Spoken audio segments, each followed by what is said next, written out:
ada transkripsi. Nah,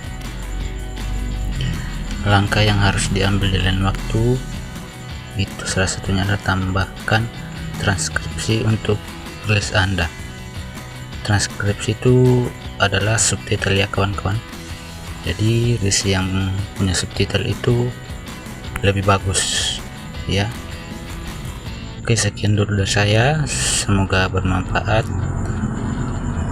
Tetap semangat untuk membuat kontennya dan jangan putus asa. Oke, sekian, assalamualaikum warahmatullahi wabarakatuh.